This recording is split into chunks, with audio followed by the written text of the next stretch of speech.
What's up, everybody? One Fun Guy podcast live in the studio tonight. I'm going to be live with Kelly in just a little bit. I just wanted to say thank you again to my cousin Mickey, who was the last guest on my podcast. I had Mamina, and she was fantastic too. But I just want to thank everybody for being a part of the One Fun Guy podcast. All my followers, I got this new skull, by the way, too. It's been on for a few days. But anyways, I'll be live with Kelly tonight. I'm going to share the show real quick, guys. So just hang tight. If you like what you see, just hit the like button, guys. You don't have to spend any money to hang out with us. We're just doing this for fun. We like putting stuff out for you guys and being a part of the podcast community. So if you guys like what you see, just like the show, share it out, do that kind of stuff. It helps us out a lot more. We're not really looking for any type of money. If you guys want to send stuff, awesome. We love gifts, but it's not required to hang out with us, guys, by any stretch of the imagination. We never ask for you to spend any money on us if you don't want to. We are just some guys who like chit-chatting about music and podcasting and bands and stuff like that. So if you like what you see, come and hang out with us, say what's up, introduce yourself. I only did the live stuff because it's music related. So if you guys do decide to send gifts, just say what's up. Star Wars Catfish, what's going on? Say hi, guys. If you're new here, welcome into the One Fun Guy podcast. Ellie will be on in just a second. She's my mod for this live. She helps me out with my podcast stuff. So Ellie B will be on in a little bit. We're just kind of hanging out tonight, guys. Nothing too big. If Raven comes on, if Dylan comes on, if any one of the other guys from the bands come on, that's awesome. We'll be more than happy to have you guys. But for right now, it's just me and Kelly. We're just kind of hanging out, doing our thing. Hanging out and being us, guys. So I'm going to see if anybody else is on that wants to hang out with us. There's nobody else on right now, which is pretty weird, right? But let's see if there's anybody in the co-hosting universe that might want to hang out with us. In the meantime, we said we were going to go live tonight at 8. Normally, guys, I put a little flyer out that says we'll be live. I wanted to see how the algorithm did without that. I just wanted to test it out, see about trial and error, and kind of go from there. So tonight I didn't do anything. Will, what's up? So if you guys are on and you want to hang out, I'll invite Lake Bass to hang on. What's up, man? Yeah. Welcome. Give me a second. Give me a second. Oh, give me a second. Yeah, take your time. What's up? Oh.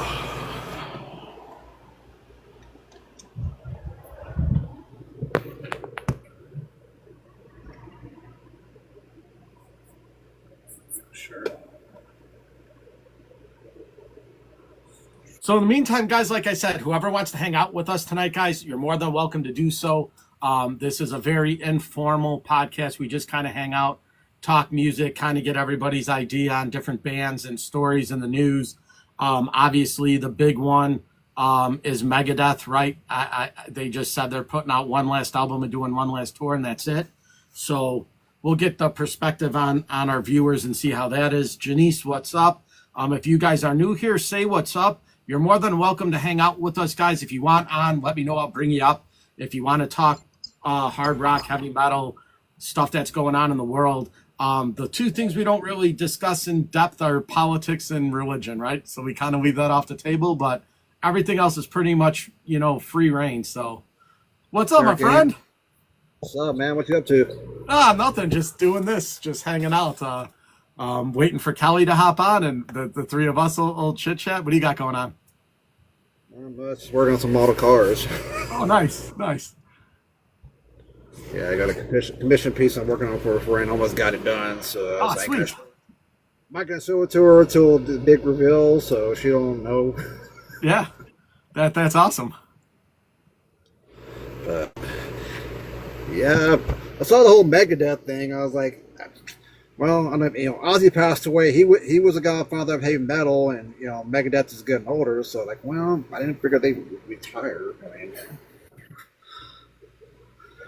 Yeah, uh I've I've taken the approach with like I'm not a huge fan. Like I like Megadeth, right? Like I like their music way more than I do Metallica in any stretch of the imagination, right? Like I'm a Metallica fan, but I don't like the way they run their shop very much, right? I like the music.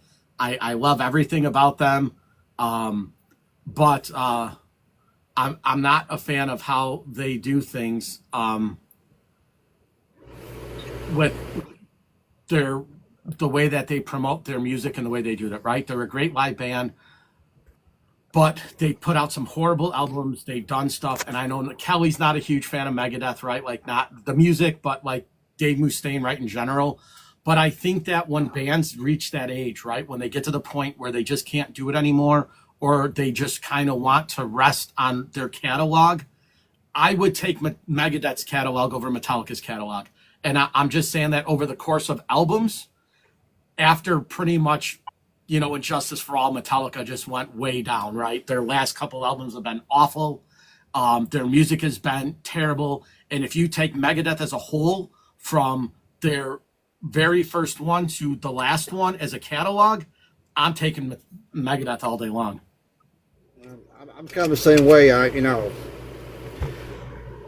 really didn't get into Metallica much after Justice for All, because the only thing I really liked off of Black God was Wolf Man and My Friend in Misery. Kind of basically, I love Jason Newsted. Mm, But Megadeth, honestly, in my opinion, is what Metallica should have stayed as. you're right.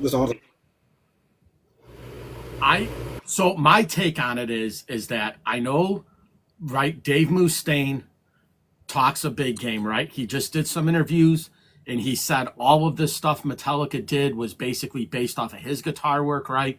It's a pretty bold statement, right? But if you listen to that first Metallica album and you listen to the second one, which Dave Mustaine said he played all the guitar riffs on the second album, Kurt Hammett came in and they re-recorded it. Dave said those are all my riffs. Those are my songs and my guitar riffs, right? So if you take that as a whole and the totality of everything, right? I don't know if Metallica sucks after Dave Mustaine, if he stayed in the band and Cliff stayed alive. I don't see Metallica putting out a bad album personally. I just think that they've made some really bad music as of late, and it shows that earlier on in their career with Cliff and Dave in the band, they were awesome. And nothing against Jason Newsted. He's a great bassist. Nothing against Kurt Hammett. He's a great guitarist. But Robert Trejo enters the band and they start getting heavy again. And it's like there's something to be said about those albums without Dave Mustaine on them. And I don't know if it's Cliff or Jason, but if Dave Mustaine stays in Metallica and Kurt Hammett never, it's an entirely different band altogether. Can I jump in here? Yeah, Kelly, say because I know you're not a fan of either one much of newer stuff or earlier stuff. Yes. Yeah. I think that without Cliff or Dave, there was no counterbalance to Lars. Okay, I see that. I can see that Lars being much more of a success guy. Although he talks a big art game, whatever, right? I still think that he was the driver, and I think that that's what kind of happened, and everything started to be contrived because they had a different goal than just let's play the music that we're feeling. Let's cater to the fans. Well, I think that Dave, for better or worse, and I don't like his music. I don't like his voice. I don't like his person, whatever, right? But for better or worse, he was always doing the Dave Mustaine thing. Take it or leave it. And I gotta give him some props for that. Yeah. So, speak. Me and Kelly have talked about this extensively about bands that should just stop touring and hang it up, and bands that can continually keep going on in their age, right? So Iron Maiden, Judas Priest being two of them, they're up there, but they still bring it. And there's bands that just don't have it anymore that are still trying to carry on. And so we're always kind of like, we're fans of the music, right? Like I love Judas Priest and I love Iron Maiden, and I hope that they play until they're 100. But the reality is they're just starting to slow down now. They're not doing the stuff they were 15, 20 years ago. Obviously, Rob Halford's 71 years old now. So he's a different Halford than he was at 50, different than he was at 20. So we understand that, we take all that into consideration. But there are bands that just should not be playing right now live, and they still continue to try to make that little last cent that they can. And I think that doing these farewell tours and these farewell albums and getting one last kind of really big sinking money into their pockets, where that they can they could just make the music they want to make and they don't have to tour anymore. I think that's kind of end game now. I think a lot of bands are starting to look at retirement and being like, we're just not going to do it because we can't. I mean, that goes back to Pantera as well. I really it's not Pantera without Vinny and Dime. They call it Pantera. It's a celebration. Yes, don't get me wrong. I love Charlie and Zach, but again, it's a celebration. It's not a reunion. Yeah, no, absolutely. So I went and saw it, right? Like I was very, very fortunate enough to see Pantera as their original crew from 1998 to 2003. I saw them 6 times on tours, their own festival with Black Sabbath and everything, right? I don't think there was a better live band than those 4 human beings on the face of the planet.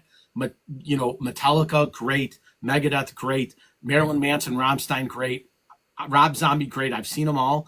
But Pantera just had something about them live that cannot be replicated, right? Those 4 human beings were awesome together. Now, I will say this. Seeing them a few weeks ago with Zach and Charlie, it is not the same band, but they say that. They're not trying to duplicate them. However, they sounded fantastic. They are still able to do it at that level, and Phil still runs around. Phil didn't miss a beat, right? So like sober Phil, he's cleaned up his act now. He's done everything that he could possibly do, but it sounded great. And when Metallica and Pantera played together, Metallica did great, but Pantera, I think, stole the show. And back to the beginning, yep. Right. And so my personal opinion is that if Pantera can keep doing this, they're going to keep doing this. Metallica never really ran around in the first place, right? James just stayed at the mic with his guitar because he played his guitar. So they weren't running around like, they just kind of stayed in their own spot, and the stage kind of moved and they kind of went around, where, Phil's still running around like crazy, right? He's still doing his thing. So at 57 years old, he still has it. Now, will it be the same at 67? Time will tell. But I think that a lot of these guys realize, Dave Mustaine, after he had his hand surgery, they told him he'd never play guitar again. So he's already done what every doctor and PT, physical therapist said: you'll never play guitar again. The tendons are just too weak, and he did it. So he's already done the impossible already. I just think that, when your voice starts to crack, when it's not the same anymore, when you just don't have it in you and you don't have it in you, I think it's time to hang it up. And no matter what musicians Dave Mustaine has had with him, he's always picked the best of the best, right? From, all the drummers he's had, all the guitarists he's had, all the bassists he's had, he's always put guys in the band that seem to work. Again, that goes to say, like Kelly said earlier, it's the Dave Mustaine show. If you don't like it, the next guy comes in. It's not a band, it's his band. He does what he wants. If he doesn't like you, he kicks you out. Yeah. I think there's a bit of a point to be made here too about the people in the band that feel like they want to do this, right? And what, who are we to say that, no, you don't sound as good as you used to, but the guys still feel like, no, I'm still passionate about this. I still want to go on the road, and I still feel like I can play it. And this is what I do. I'm not in my prime anymore, but I still want to do it.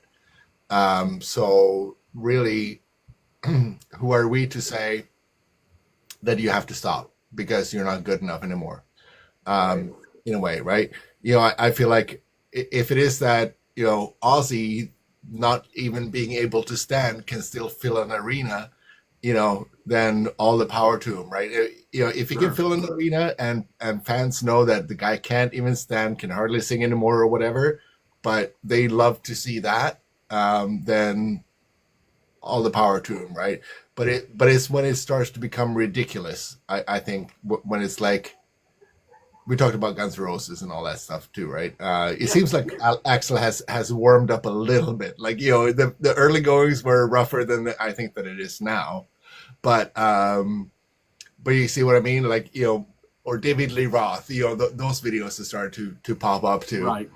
So it's like, when you start to become a parody of yourself, can you live with that, right? But I think at the end of the day, it's about, am I not feeling it anymore? Or is this becoming too difficult for me physically or mentally or whatever, right? Then I think it's time for the band to hang it up when it's right. like... And Billy said it earlier, right? He goes, just because it's the end of Megadeth doesn't mean that Dave Mustaine can't put out a solo album or drop another Megadeth album in 3 or 4 years, just not touring, right? Yeah. He's still capable of doing it, right? When you go into the studio, you can get a mic that makes your voice sound good. You can get studio engineers to wrap things up. You know, you could do a bunch of stuff when you're at that level, right? He probably produces a lot of his own stuff. And so do I think it's the end of Megadeth? Probably not, right? But if he goes out now and then, you know, does his last album, right? Everyone's going to buy it, myself included, right? They're already taking pre-orders for the damn thing, and these haven't been announced yet. He's going to go on one last mega tour worldwide, right? And then my guess is that in 3 or 4 years, he'll say, hey, I got bored. I'm going to put out another Megadeth album. And then everyone's going to go crazy because they're like, oh, Dave's back. So Yeah. I don't think he's going anywhere. I don't think Megadeth is ending by any stretch of the imagination. But I think he's just cashing in because it's the popular thing to do right now. Sabbath did it. Kiss looks like they're going to do it. They just sold their entire catalog. You know what I mean? Like, it seems like the thing to do, right? Our farewell tour, right? Kiss has been on a farewell tour since '85. Kiss is the most difficult band to be a fan of. I'm Right. sorry. It's so hard. And we still love them. That's the thing, right? We're still like, if Kiss goes out and puts out another album, everyone's buying it. No matter how much shit they talk. Kiss is Kiss. It's just a machine. I'm not. I'm still gonna defend Kiss for all I'm worth, but That's only right. up until, you know, like Creatures of the Night, it ends there. William, I'm sorry if I'm cutting you off here, but you know, I Megadeth, like you said, it doesn't make any sense to sort of like to do a Dave Mustaine solo thing, because Megadeth is still Dave Mustaine's solo project, more or Right. less. And all the stuff that Dave has done, right? The MD45 and all the other projects Mustaine has had. It's basically Megadeth, right? It's just songs he wrote that weren't for Megadeth that he wanted to make an album with, right? So Dave Yeah. Mustaine can definitely jump into any one of his numerous projects that he had, right? Just because it's the end of Megadeth doesn't mean that he's going to disappear. But, Yeah, you know, and I think It's like he's Rob salty. Halford with Fight or whatever, right? Yeah, and I think he's still salty at the Metallica and Slayer guys, right? Because when you say Big Four, a lot of times people just leave Megadeth off of that. They don't even consider it, right? They'll say Anthrax, Metallica, Exodus, and Anthrax or somebody like that, right? So the Big Four without Megadeth, does it exist? I don't know. But I think he's just bitter. He's just a bitter guy. But his music speaks for itself, right? Whether you like him or you don't, the guy has really done well in the music business, right? He got kicked out of a band for being a drunk. He said, F you, I'm going to start my own band. And he started Megadeth, and Megadeth has been awesome, right? Rust in Peace was a great album. You know, all the stuff that he's done, even when he got the guys from Lamb of God, when he got the drummer to play for him. And, yeah, and he got that Asian guitarist, right, to come and play for him, right? Dystopia was an awesome album, right? I mean, you can't argue that. I mean, it's a classic. Heavy as shit. Way heavier than anything Metallica's put out in the last 20 years. Yeah, well, I mean, apart from the early days when I first got into extreme metal, you know, like Megadeth were like exciting, but ever since I started hearing other things, I realized that no, Megadeth is not my thing. So I got off of it pretty quickly. Sorry, William, you were starting to say something. Yeah, I think my favorite, two Megadeth albums I got into were Countdown to Extinction and Euthanasia. That's kind of my favorite lineup of Megadeth ultimately, because Nick Menza, Marty Freeman, you know, Dave Ellefson, of course, Mustaine. But that's what kind of got me into them. Yeah, yeah. So. You know, and that's the thing, right? It's Nick Menza interesting too, is though, one of right? the best Yeah, like- drummers on the planet, right? I mean, Nick Menza's awesome. It is pretty interesting though. Like Mustaine was almost going the Aussie route, where it was like, every guitar player knows about Marty Friedman. We know about the Ellefson folks, whatever, right? So definitely, like, there's been people that were hired by Mustaine that, became superstars in their own right within the community. I mean, we know that, metal superstars are not superstars by general standards, right? A metal superstar is on the level of a mediocre hip hop guy. But in terms of, record sales or whatever, right? But still, he was going that direction. But I think that just because Mustaine is a less likable character, he didn't get the status of an Aussie or whatever. I think that Megadeth could have been bigger and more famous and been on the same platform as Metallica. Which obviously he's very bitter about because he thinks he made them. But I think that he could have reached that on his own if he just would have been a little bit more of a sympathetic character, which he's not. But having said that, all credit goes to him that that he stayed true to himself and spoke his mind and didn't try to adapt or sort of like office speak his way into fame like Metallica or whatever else have done. So, whether I dislike Mustaine and I don't like their music or whatever, I have to give props to the honesty that he's had all these years, because it's definitely hurt him, and it was sort of counterbalanced by the music that he made that I don't like, but obviously resonates with millions and millions of people. So, who am I? Yeah, and I think that could be said for pretty much any artist, though, right? I mean, there's going to be people that you like, and there's going to be people that you don't like, and there's going to be attitudes, and there's going to be. But like I said before, I like a lot of Megadeth albums. There's a few that I don't really care for.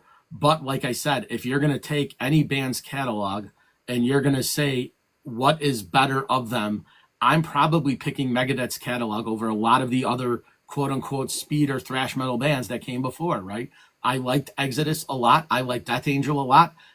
But if you're going to say, if you have to pick one category of albums for this band to represent that scene, my pick is Megadeth. I would take their albums over all the other ones that have not been great.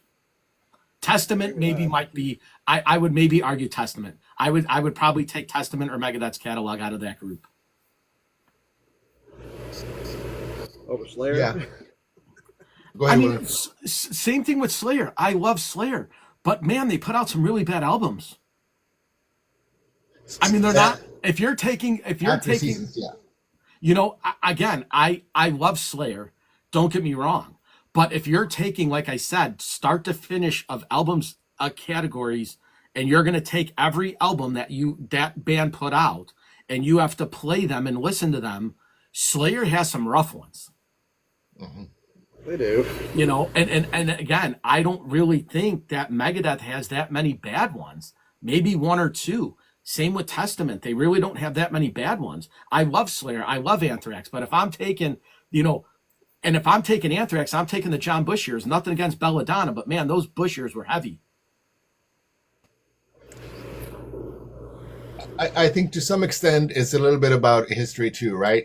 Those early bands, let's face it, the competition wasn't as stiff in the early days, right? There weren't as many bands as there were in the 92, 93 or whatever, right? When it ballooned and turned into like a bigger thing. And at that point, because they had been around for 10 plus years already, they probably felt like, well, we'll show the kids. We'll try to outdo the kids that are actually outdoing us right now. Metallica took the path of, well, let's make it pop, and Slayer did their Seasons in the Abyss, which was a little bit more sing-songy, but then they go into Divine Intervention and stuff and try to be like, okay, let's go harder than we ever gone before and with better production or whatever, right? But it still felt like, I think, to the general public, like, this is still old shit. It's still the old guys that are, and I have said this many times, like as soon as you become a tryhard, the audience knows it, right? As soon as it doesn't come straight from the heart, that is something that you instinctually make, but you're trying to create something that you think that you need to create, then all of a sudden there's an honesty that is gone, and in a scene that is based entirely on honesty and fucking primal emotion, if that is gone, Sure. it's detectable. And as for thrash, I mean, thrash metal is kind of like it had a resurgence, I think, for nostalgia reasons, and the fact that the Gen Zers and the millennials or whatever, right, didn't experience the first wave of it, so they can experience it again. And as all revivals, it's like they take the best parts out of it, and because there was a lot of shit in the thrash that was happening, and in retrospect, looking back at at Testament or Exodus or those, it's like, yeah, I kind of sort of liked them back in the day, and now it's like, oh fuck, this sucks. So let me ask you this question, right? So obviously back in the day you had a lot of influence on a lot of producers, right? Rick Rubin was early on with Slayer and a lot of those other thrash metal bands. He kind of had his influence on them. When grunge comes around, right? How many of those record producers probably told those guys, listen, you got to come up with an album and get yourself on the shelf, because if you don't, you're going to lose to the Seattle scene. You have to put out an album. You have to make something. Get in the studio and I'm imagining that a lot of those bands were kind of like not ready to put out an album or not ready to make one. And they were basically told, if you don't put something out that's going to compete with them, you're going to lose. So I think, that 92 to like 96 era of thrash metal definitely changed because of grunge. A lot of it wasn't as fast and as in your face as it was. It was more moody. It was a lot of depth to the music, a lot of heaviness. And I think they had no choice but to adapt to that style because grunge took over, right? I mean, Nirvana was the biggest band on the planet. Nobody cared about Slayer when Nirvana came out. Nobody cared about Metallica, Megadeth, Testament, Exodus, Death Angel. Nobody knew who those bands were. It was Soundgarden, Mudhoney, Nirvana, those type of bands. So I think a lot of them were forced and pressured to put out an album just so they have something that would hit the shelf with Nirvana, Soundgarden, and those bands. I think they were kind of told, if you don't do this, it's over. Your career's over. But let's also not forget the fact that 94-ish is when nu metal came into the picture too, right? Mm-hmm. Which took, I've said this many times. When I first heard the Korn album, the week that it came out, before they had blown up or whatever, it blew me the fuck away. Same thing when I heard the first Deftones album. It's like they're making some sound, or Rage Against the Machine for that matter. I'm sorry, but I'll throw them in there too, because they took the riffs and started to do screeching noises. They added a seventh or eighth string, and like created sounds that none of the earlier metal bands had done. So it's like the whole grunge thing when it happened. I think that the tipping point is a little bit like, I'm a pop person and I can listen to this heavier stuff, right? I accept this as a kind of a pop song, right? Then there were the heavier people that were like, kind of like, yeah, I can accept this thing as heavy pop. But then there were also the new fans that heard the Nirvanas and the Pearl Jams and the Soundgardens for the first time, and they could tip either way. So some of them would tip into like, I love the aggression of this. Where can I find something that's more aggressive? And then there were the people that were like, yeah, this is as far as I go, aggression, loudness wise, right? So that's kind of like how Pearl Jam went, to the lighter side, and then nu metal, Linkin Park, Korn, Deftones, those guys got their fan base because it was kind of a tipping point in time, I think. But when all that happened, those were still new bands that were doing these things. So I just feel like the bands that have been around for 10 years, Metallica, Megadeth, Slayer, or whatever, right? either they could choose to just stick with their core audience, or they could try to evolve along with it. And they tried. I mean, obviously, Metallica got really successful at it. Megadeth just kept doing what they were doing. Slayer tried but gave up. You know, it's in the Abyss. I mean, obviously, Tom Araya sings melodies. What the fuck? You know, it's still good. Don't get me wrong, but then they decide after that it's like, yeah, no, that's not our thing, or whatever, right? So you see what I'm saying? Like, you know, it was like those bands were encapsulated in time. It's like they belong in that era, and great for them that they have been able to sustain that and still be famous and fill arenas 30 years later or whatever, right? But nothing significant really has come out of any, including Metallica and Megadeth and all those. Nothing significant has come out since 1994. I would say. Kind of goes back to the whole, I guess, Pantera thing and the grunge thing. When the grunge thing came in, Pantera kind of led the way when metal was kind of dying out. You know, from the late '90s, Pantera took that flag and ran with it. I totally agree with you. I think what Pantera did very successfully was that they took the Rage Against the Machine thing from the earlier 90s and blended a bit of the new metal stuff, and then saw where things going. So they actually managed to keep it going for a bit longer than some of the other bands. But let's face it too. Like, you know, Pantera was not. They were a hair metal band up, you know, much longer, right? You know, like they didn't get into the really heavy shit until, you know, The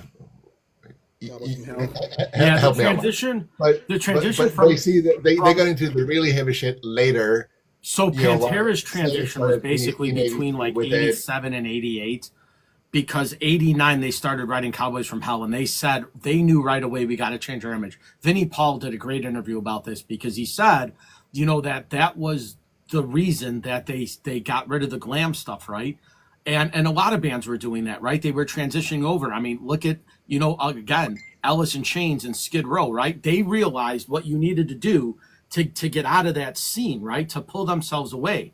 So when Pantera dropped Cowboys from Hell in 1990, I think that was the offset of the old thrash metal, where all those guys changed their sound to sound like Pantera, where they were doing heavier, deeper, and a little bit more finesse to the music. And then, you know, you have Pantera transitions into, you know, Vulgar Display of Power and Far Beyond Driven, right? And they really came into their own. And now you have the new metal bands that are trying to transition out of them into what can we do to sound different, right? But Pantera definitely bridged that gap.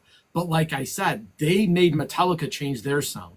They made a lot of those speed and thrash metal bands change their sound, because they knew what was ahead of, they were ahead of the curve. And Vinnie Paul says that right, they dropped their image right away because they knew it. And then you had a lot of the, you know, kind of similar styles, because they were able to play with a lot of those bands, right? When Skid Row was going through their changes, they would tour with Skid Row. They toured with Alice in Chains. Alice in Chains, I think, opened their eyes to what was next. Before you knew what grunge was, I think because of Alice in Chains' connection to the Seattle scene, but also to the connection to the Pantera guys. Look at Phil's dress, and from the way that they were into the late 80s, early 90s, into the 94, 95, Pantera looked like grunge. Flannels, you know, torn shorts, Converse. They looked like a grunge band. They didn't look like your typical, you know, heavy metal band. They definitely looked at I think that the trend of the scene that they were in, right? You know, so they approached, dare I say, like Kiss. Yeah, you know, they did. They approached it like a 1,000%. business. Yeah. They approach it like a business. It's like, what's going on? We as a band, this is what we want to do for a living, so we kind of have to cater to it a bit. And this is why I'm saying that some bands can do that and some bands cannot, right? You know, so Slayer tried, but that's not what Slayer were. You know, Slayer were a heart band. You know, they were not like, you know, responding to trends or whatever. Like So Pantera, to me, what I'm saying is that they picked up on this and found their lane in 89, 90 or whatever, right? Which is, good, 7, 8 years later than a lot of the other bands like Metallica or Slayer or whatever else, right?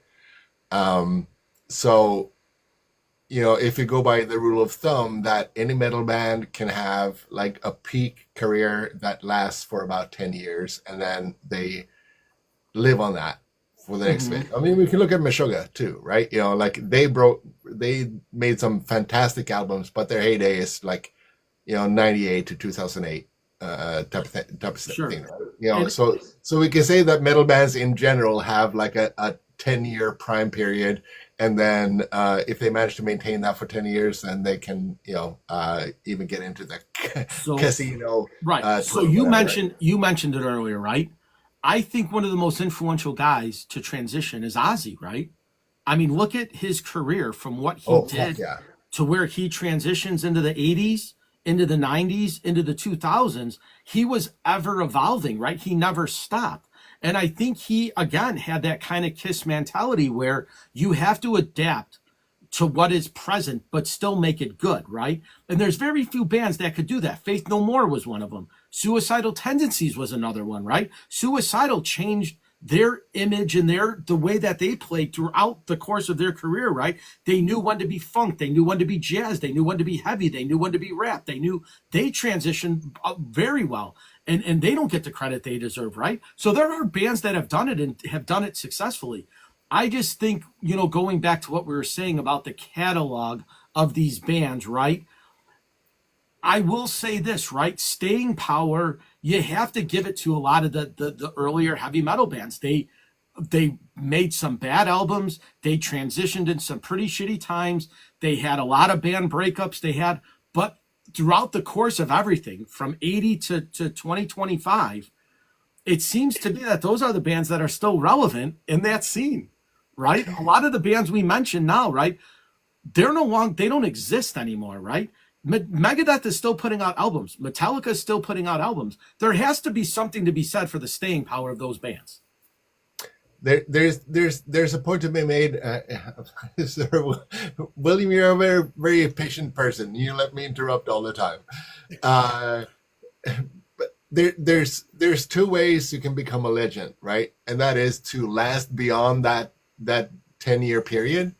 Like people will remember Meshuggah and whatever bands beyond that, right? But if you manage to maintain a significance, not just resting on your laurels for more than 10 years, you will get legend status. This goes for Ozzy, Dio, a bunch of those, Iron Maiden, whatever, right?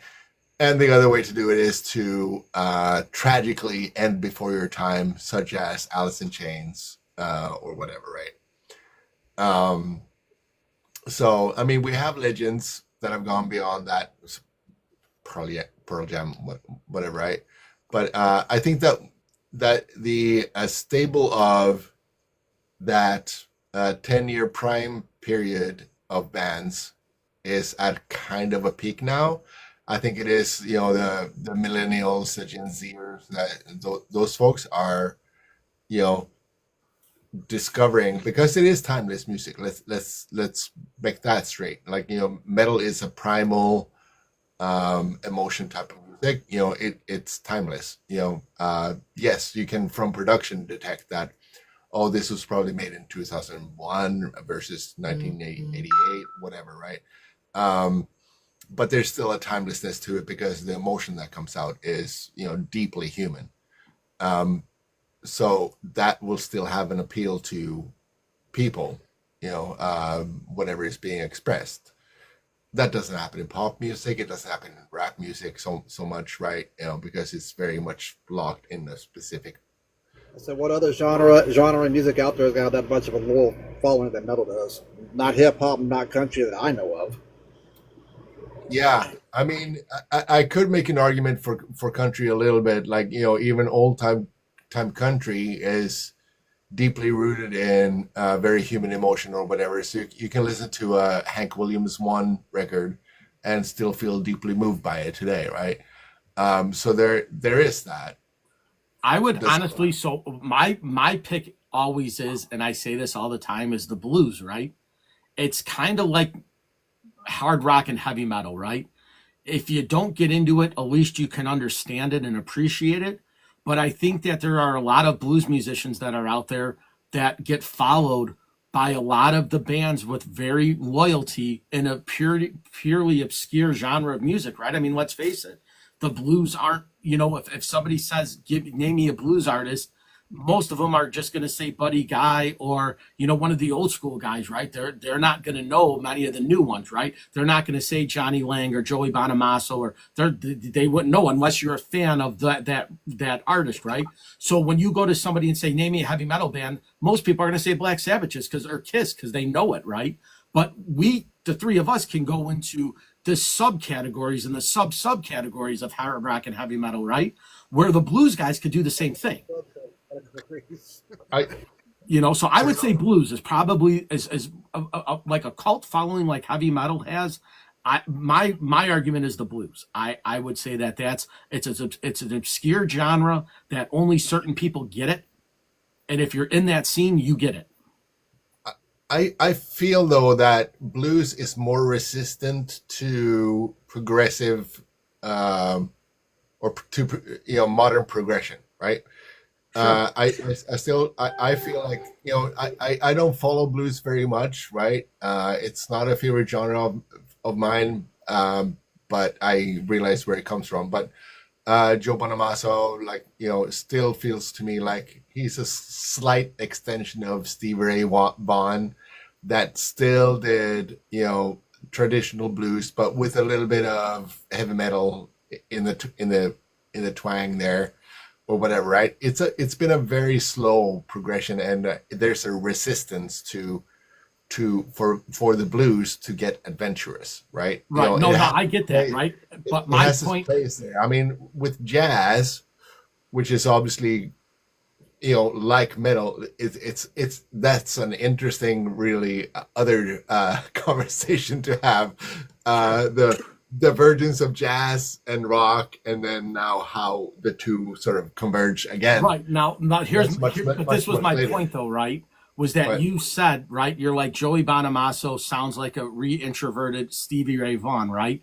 And you basically, said that because obviously we're fans of hard rock and heavy metal music. Now, take a blues fan who has no idea about hard rock and heavy metal music, and you name a guitarist, they're going to say, well, that's just a reinversion of Ace Frehley, or that's a Tony Iommi. That they didn't do anything more than those guys did, right? So I think when you talk about the category of hard rock and heavy metal, if a person is a blues fan and doesn't know much about our category and our genre of it, they're going to say, well, these bands that we mentioned, well, they're just like the other bands. So I think that when you put the two categories together, they kind of mirror each other, because hard rock and heavy metal fans that don't know anything about the blues are going to make the same statement. Johnny Lang is just a Stevie Ray Vaughan, right? Stevie Ray Vaughan is just a Bo Diddley, right? Bo Diddley is just a Buddy Guy. You got to consider a lot of metal is hard rock is derived from blues. That's what Black Sabbath started out as, was a blues band. I was just gonna say that, you could easily take the first 4 to 6 albums of Black Sabbath and play them to a blues guy, and they would say, those are good blues riffs. Not the way that I would write the blues, because it doesn't have any of the doon like that thing. I lost my woman, whatever, right?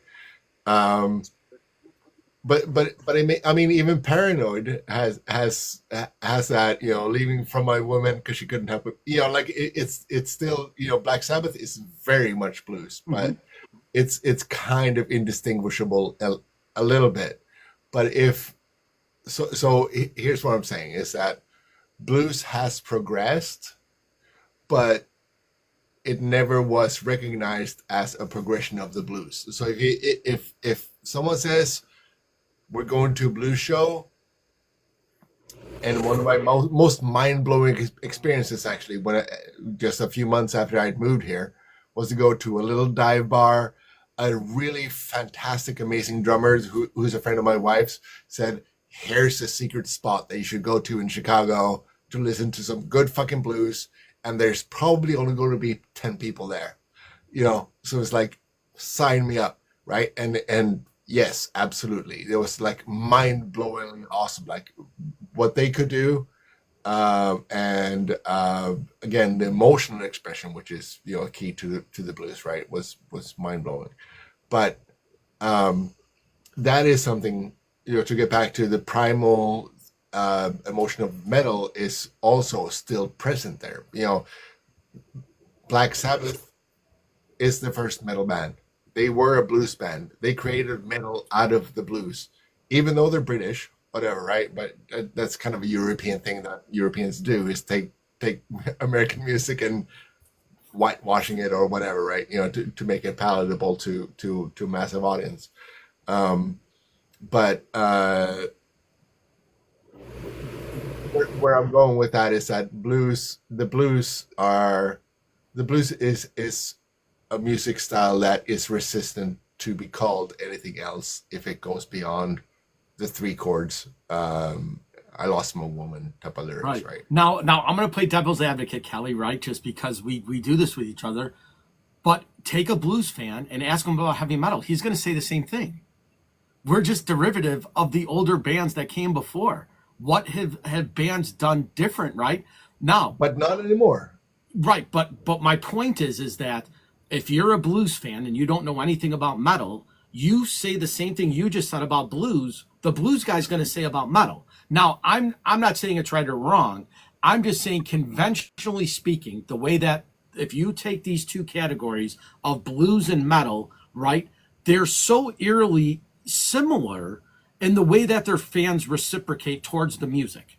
And that was my comparison when Will asked what subgenre or what genre other than hard rock or heavy metal would you say has the same kind of fan base and loyalty. That's why I said the blues, because they are passionate about their blues band, just like we're passionate about our metal bands. So that was the point. Now, yes, can you say they're one and the same and they came from each other and they were a breakoff? Sure, you can make that argument all day long. But again, I don't think the jazz people, and I'm not a huge jazz fan, so I don't know, but I would say that if you were to say cult followings of people that like music, the cult followings are definitely your heavy metal fans and your blues fans. They are the two cultish people, right? Because jazz can listen to country, can listen to folk, can listen to bluegrass. They kind of all somewhat intertwine, right? But I think blues and metal are the two that are like kind of just that. You're into them for whatever reason you are, and that's what you like. That's just my opinion of it, right? And I like funk and I like all the other stuff too, right? But as far as passion goes to fans to a genre of music, I say blues and heavy metal are the two most passionate. I agree with you on in so many ways. I also think that there's a divergence here.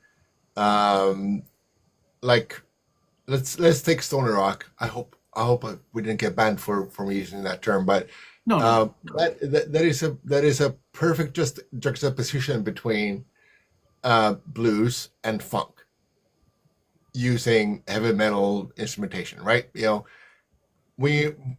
type of music, the riffs are basically funk riffs that come from the blues, also played in a heavy metal style, right?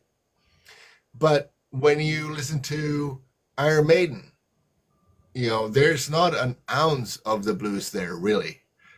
What happened there was that Black Sabbath started the whole thing of metal. Arguably, I mean, there were other bands that were playing heavy, hard music like Deep Purple, whatever, right? And Judas Priest and those guys came out that were more straight, that rather than having the groove of the blues, that like they went more on a straight beat of like Breaking the Law, Judas Priest, right? It's like dun dun dun dun dun. Dun. There's no blues groove to that at all. Like there's Judas Priest is basically right, in my opinion. So there's a divergence point there where it's like it could still be metal, but it could still be devoid of the blues. But it came Sure. from that, originally, right? And then we get into the early '90s when we have you know because of the technical ability of things, and that was the way to push boundaries at the time. You know, let's say 89 to 92 ish, right? That's when Atheist came out. That's when Meshuggah started to play, odd time signatures, Atheist and Meshuggah or whatever. So that was more jazz influenced in terms of having weird time signatures and scales. Which is, so don't get me wrong, like jazz and blues, obviously, Yeah. that's what I'm saying. That there was a divergence, and then it all came together. But it's just interesting to me that there's definitely metal that has nothing to do with the blues or jazz in its current form. Black metal has more in common with classical music than it does with the blues, I'm sure. Sure. Right. But even one of your favorite bands yeah. started doing it, right? Like Entombed, when they started doing that, they kind of had that little oomph to their music. When their later albums, Cryptopsy did it too, right? Cryptopsy was doing it before Meshuggah did it. Meshuggah was kind of the extension of Cryptopsy, where they were putting jazz infusion into the music, right? Cryptopsy was one of the first death metal bands to start doing that. So it's been done, the genre, because like I said, the three of us could probably sit here all night and talk about it, right? But the reality is that, when you look at music, it's derived from prior music, right? And that's when you go back to before, right? So before Black Sabbath, you kind of have the Hawkwind stuff, right? Where they were doing that kind of bluesy, With Lemmy in it. Lemmy, right? Yeah, exactly. So like you have bands that have been before other bands that you would say this is really kind of cool the way that they did it, and they might say, listen, they got a good sound, but if we just tweak this a little bit, we can make it our sound. Another band says they have a great sound, if we just tweak it, it's our sound. Now through the genres of where we're at today with the fusion metal, right, with all these bands that are hybrids, it's really cool to see, right? Because you're eclectically taking different genres of music and just mixing it with metal, and it sounds awesome. This is so interesting to me, and I'll keep yapping all night about it. Right, that's what I'm saying. We can keep talking. It'll be 3 a.m, but still having the conversation. Yeah, but I mean, so Hawkwind is an interesting thing, and I do want to say something about the Cryptopsy thing as well. But Hawkwind, obviously, at some point they were fairly large. They were fairly famous when Lemmy joined them, right? He was a young kid or whatever, and he wrote the song Motorhead or whatever for Hawkwind. Basically, he said, fuck this blues thing, I'm going to do the punk rock thing. Because to him, that was more honest. Mm-hmm. What we forget a little bit, though, is that the punk rock thing is still based in rock and roll very heavily, which is still, blues based. Right.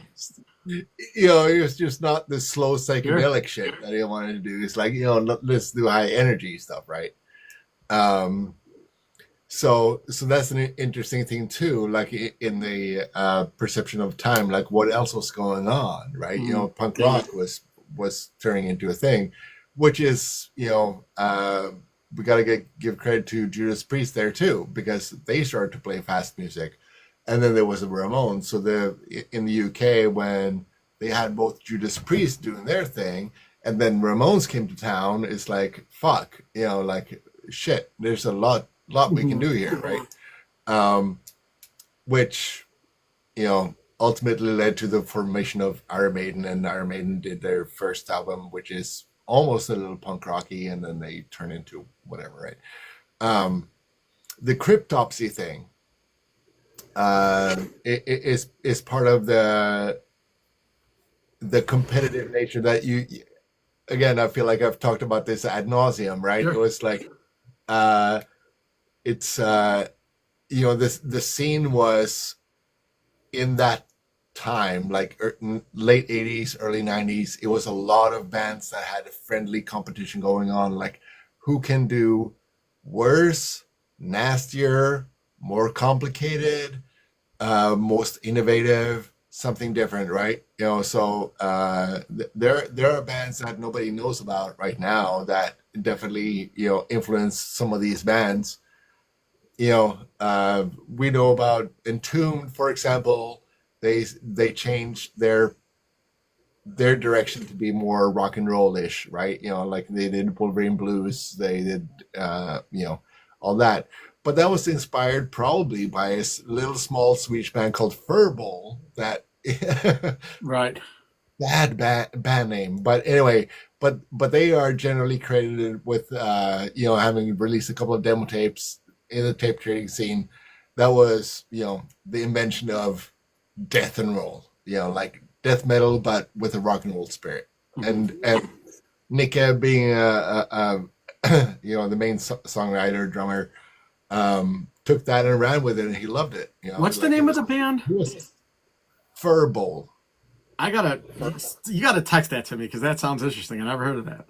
Yeah, no, and they had a really bad logo too. I remember them. It was a buddy of mine that reminded me of that. I did a TikTok post about the Entombed and Death and Roll, and he said, right, that Furball invented it, and then Entombed perfected it. It's like, okay. Yeah. It's like early Metallica actually was influenced by punk music, believe it or not. Yeah. Well, yeah. I mean, but I think that's a strength of metal, right? And that's why we're still talking about metal as a kind of a specific genre almost 50 years later, right? Metal's always going to evolve in one shape, form, or fashion, no matter what. Yeah, it's ever growing, right? It's always an evolution. I would say that that's absolutely true, and we got depending on who you ask, like if you're talking about Gil Scott Heron for hip hop, right? If that's early 70s or if that's hip hop or not, it's still like, I would say that jazz has been the longest continuously evolving type of music there ever has been. Going from the early jazz into freeform noise jazz that's happening now, right? So that's evolved for 100 years now almost, right? Mm-hmm. I think that metal has continued to evolve, having its genre name intact still. Like, you can still call it metal, but the metal that there is today is wildly different. And hip hop as well. Again, if you're going back to Gil Scott Heron, it might be considered as old as metal, couple of years removed. But hip hop in 1973 is not the hip hop that we hear today, for better or worse, whatever, right? But I would say that those three genres are ones that have maintained the name of their genre, and can still call it that. Like, Right. what we hear today still can be recognized through way back to its roots, where it came from, and the mentality that it was created from. Right. Pop music is an exception because it's just popular, whatever is popular today. So, but rock is too broad of a genre. I don't count rock as a genre so much. It's like, So all right, real quick question. We all agree that Black Sabbath is like the godfathers of heavy metal, right? Prior to Black Sabbath, what bands would you say influenced them to be where they're at the most in your mind, right? Who would you think in between the 50s, 60s, because obviously they started much earlier than the original Black Sabbath album coming out, but like, what bands do you think that you would solidify to say, okay, if they're the godfathers of heavy metal, what bands would be the great grandfathers of heavy metal? Led Zeppelin and Cream, I guess. See, I would say Cream for sure. I'd say Vanilla Fudge for sure. Blue Cheer. Yeah. I mean, it's just kind of an interesting thing, right? Because like obviously you look at your Elvises and your Jerry Lee Lewis's much different sound. I think Cream, the Doors might have been involved in that kind of melting pot. I just think there's a lot of bands because obviously going into that scene, there were music that was heavy still before Sabbath, right? They just kind of tuned it down a little bit and added the doom effect. But I would argue, probably Cream, I would say, is definitely up there. There's I keep saying this sometimes, or rather, I say this a lot of times. It is that just because someone was an inspiration, and I'm going back to Kiss again here, right? Kiss were inspired by and stole a lot of shit, right? They stole from New York Dolls. They stole from David Bowie. Fuck, I forget now. Alice Cooper and stuff, right? To create a new thing. But that doesn't mean that just because they were inspired by New York Dolls or Alice Cooper, that Alice Cooper or New York Dolls had a bigger impact on the image of metal, right? I still claim to this day that yes, Kiss were inspired by New York Dolls. They took shit from them. They took shit from Alice Cooper. But neither Alice Cooper or New York Dolls themselves had the influence on metal the way that Kiss did, right? And I'm talking, Sure. Now one would argue, but right, I do want to give a little bit of a shout out here to the Kinks, which was a '60s kind of pop band. But Ray Davies, experimental guy that wanted to push boundaries all the time, and you can hear some sort of heavy riffs definitely in his '60s stuff, right? He was the first guy that basically took a razor blade to an amp and sliced the horn, and it became distorted, right? There were no distorted pedals, there were no processors that distorted sound or whatever. It was all supposed to be clean and crisp and whatever, right? So we have to give the Kinks some credit here for basically inventing the distorted guitar, which is obviously super influential. So Jimi Hendrix, let's not forget Jimi Hendrix. I would say that Jimi Hendrix probably more than Led Zeppelin, Deep Purple, guys, because again, contradicting but also emphasizing a little bit what I was saying before is that Jimi Hendrix inspired Deep Purple, Led Zeppelin, Eric Clapton with Cream or whatever, right? When Jimi Hendrix showed up in the UK, it was like fucking fireworks, right? And that triggered the wild, distorted guitar thing, the riff-based thing more than the melody-based. So I will give Jimi Hendrix there. What? Peter Townsend of the Who, it was Jimi Hendrix. He influenced a lot of the style, the distorted sound, and the imagery of the hard guitar. Pete Townsend did some of the stuff in the Who. Yeah, I would say that Pete Townsend probably did more for punk rock than metal, though. Definitely, Pete Townsend did. He's part of the whole, stage destroying thing, and a lot of that attitude of devil may care type shit, right?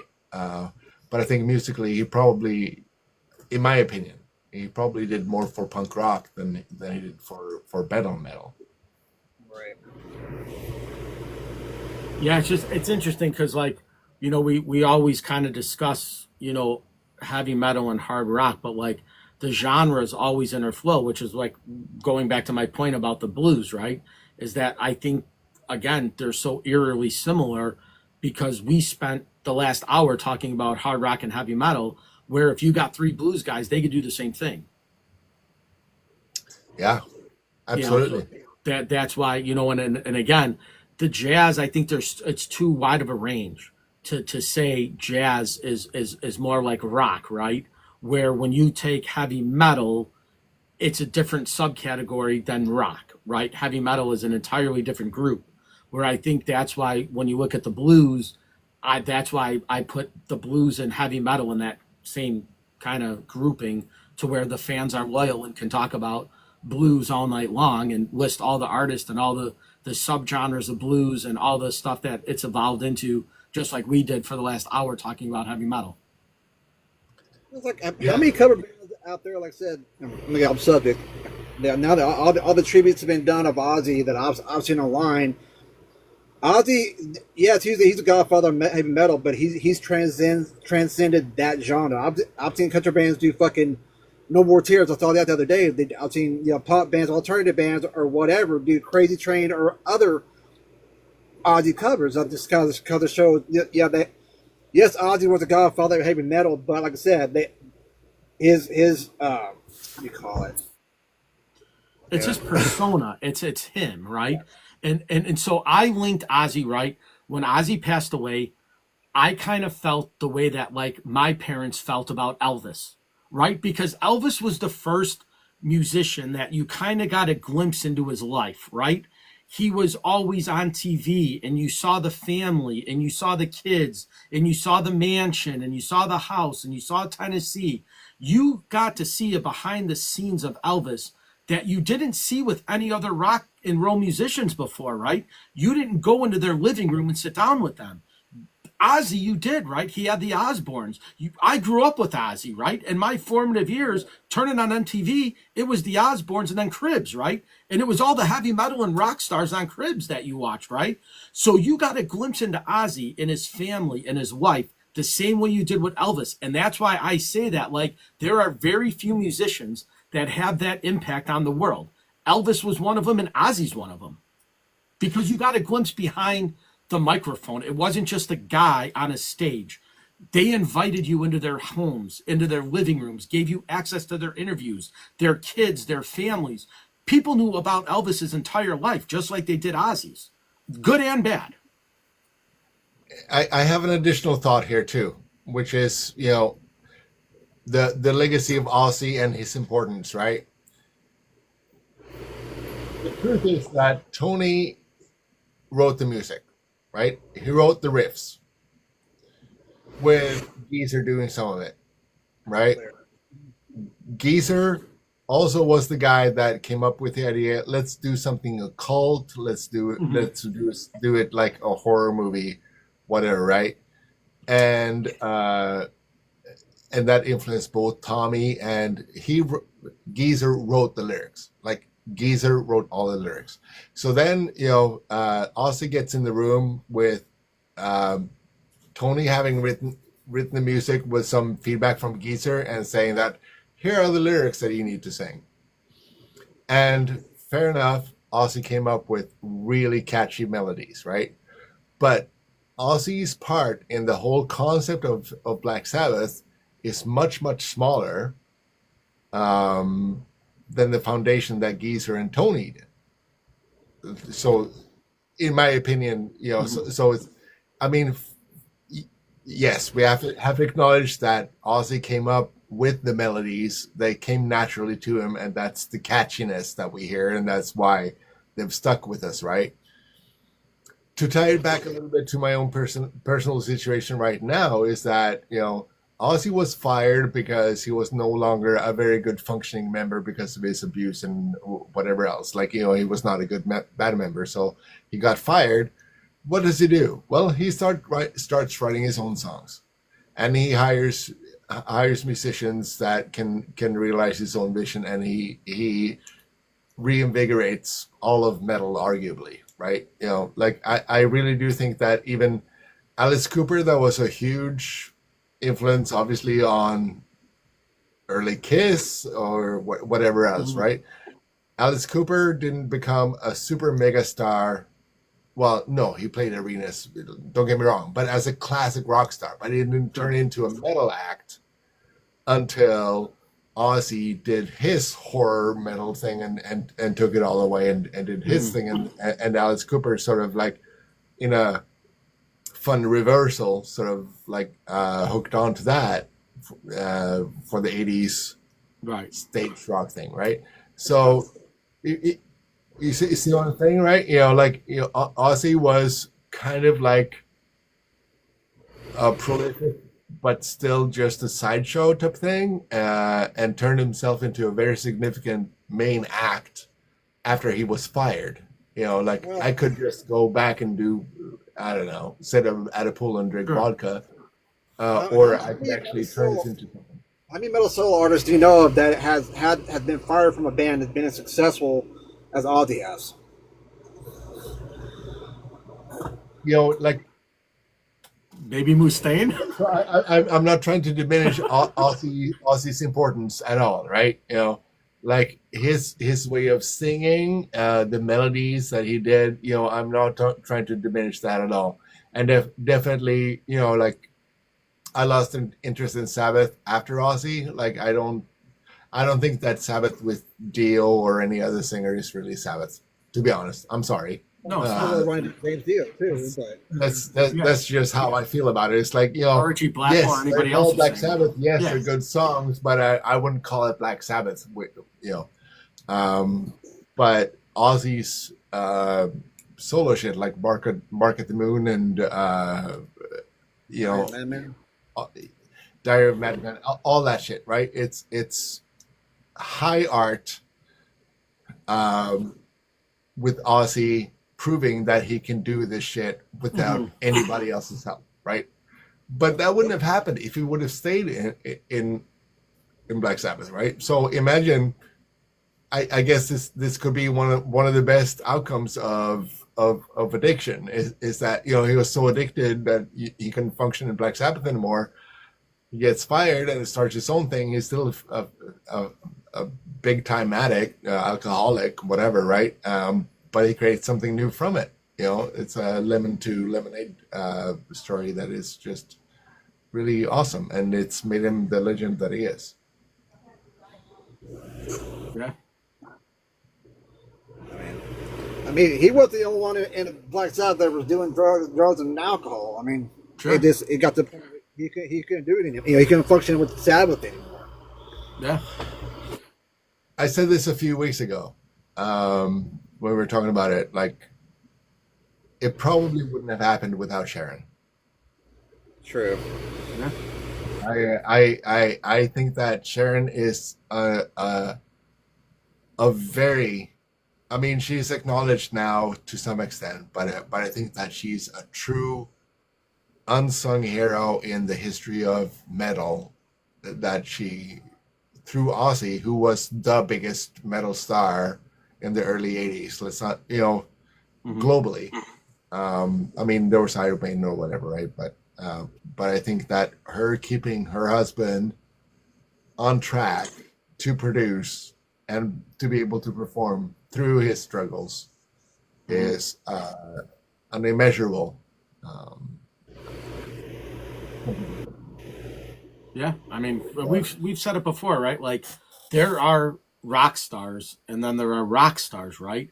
There are a certain few people in that elite category that can do the same thing decade after decade after decade and not lose relevance. There's only a handful of guys that can say that they've been able to do that, right? And none of them were as successful as Ozzy was, right? So you look at the guys that started in the 70s to the 80s to the 90s to the 2000s, right? There are but a handful of guys that have made it that could still tour and sell out stadiums like Ozzy could at that age. There aren't many left that could do that. And to go back to what we were talking about with when the grunge thing happened was happening, right? That is when like heroin, was a big fucking deal, right? Obviously Kurt Cobain, his whole thing was heroin, his stomach problems or whatever, right? He was a heroin addict. Mudhoney were, Mark Arm was a huge heroin addict. Like it was heavy shit. Hmm. It wasn't, having a sniff of coke or whatever, right? Let's put it that way. It was a progression from the '70s Led Zeppelin overindulgence thing that went into the '80s. Massive, like, what the fuck? I don't know even what people were thinking. And then once Kurt died, I think that and Lane Staley as well,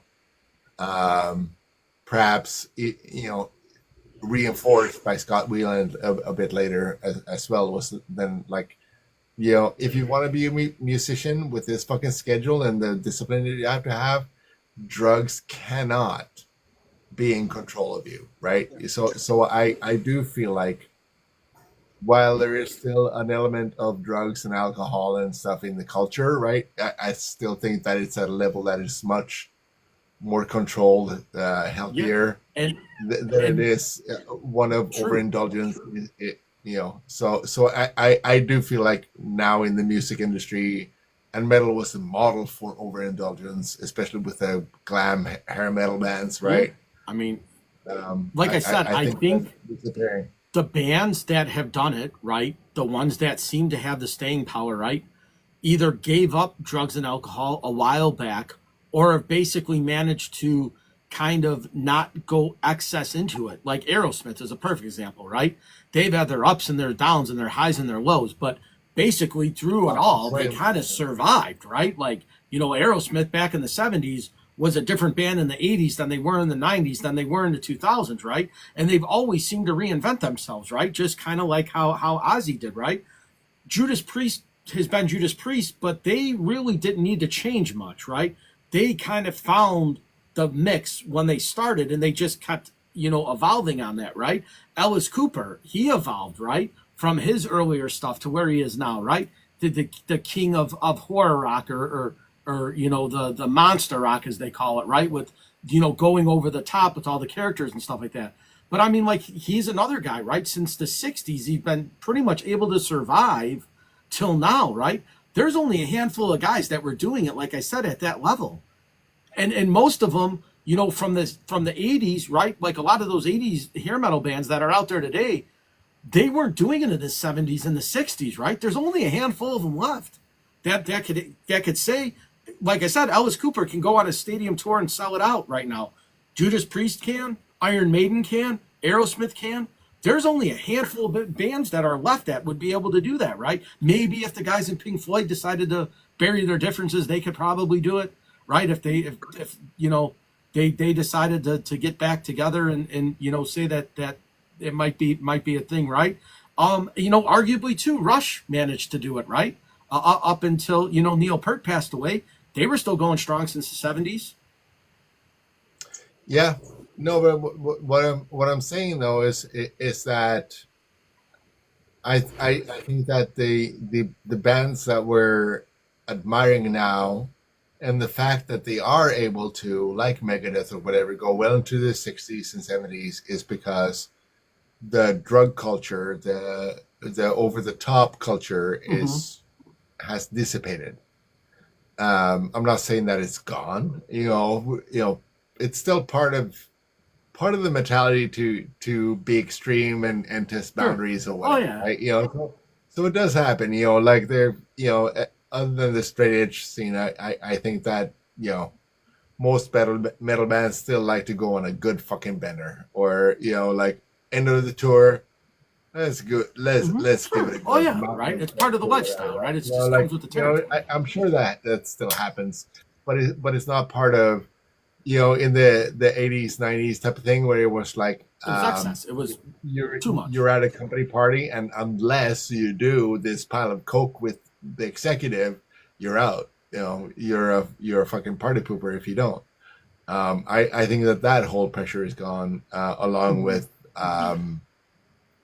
sexual and all that stuff. I just feel like it's unfortunately too. It's a healthier. We touched on this the last time too, right? In order to let's face it, the music industry is still a music industry, right? Right, but it's the money, right? Guys can't afford the drugs anymore. That's the problem. Well, it's expensive, but also That's what I'm saying, right? 80s rock stars lived in mansions and drove Ferraris and did all the drugs they wanted because they got paid. The guys now aren't making that kind of money. They're Can't struggling. do that. A lot of them have well, day jobs. but the labels don't either. Like at True. that time, No, right. the labels made so much money because it's a robber industry. Like that's what it comes down to, right? Sure. But now, since record sales are a fringe industry almost, and whatever, right? Like the profit margins are much smaller. So Sure. there's not that much money to be tossed around anymore. So that means that in order for me as a label executive, and I sign you as a band, I need you to be consistently making me profit for a long period of time, because that's the only way that I will make money off of you. So the only way that you can, make me money long term is if you actually survive long term. True. Like the days of burning out a rock star in a year or two are gone. Like it's just not a viable business strategy anymore.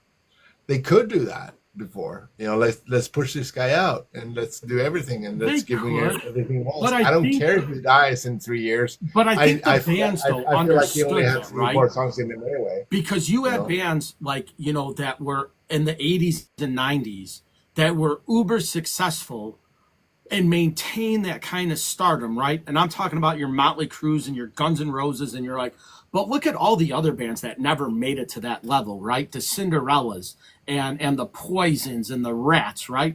They were good for their genre, right? And they did well for themselves, but they didn't have the money Motley Crue had, right? They're not 70, 80 million dollars rich like Tommy Lee is, right? The band as a whole is worth something $700 million, right? Most of those bands never came close to that. Guns N' Roses was a rare band like that, where they invested their money wisely and they got, but most of the rock stars weren't pushed out like that. And if they weren't able to maintain it. They couldn't do it. There's no way. That's why you got most of these guys now are still hanging on playing clubs just to make, sell out a 1,000-seat ticket or 500-seat arena just to make a quick buck, right? I love Warren DeMartini and Stephen Pearcy going out as Radigan, right? That's great. But let's face it, they're not selling 30,000 tickets. They're going to a little dive bar that could hold 250 people and selling it out, which is awesome.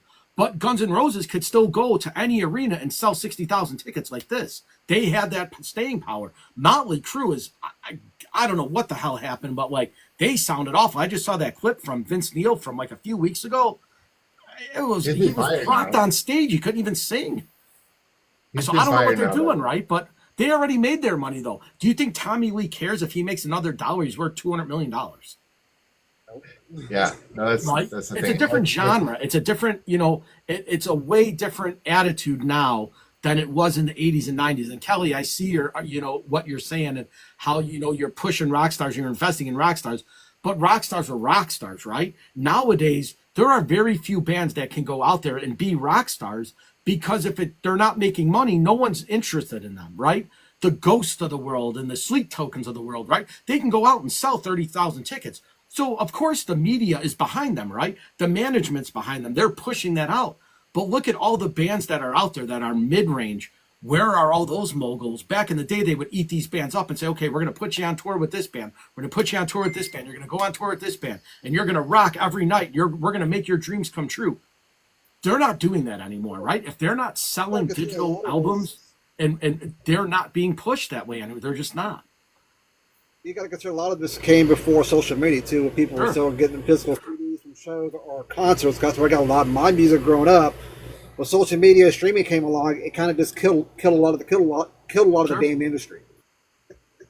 Oh, it did, right? Yeah, even before that, with the Napster thing, is with the democratization,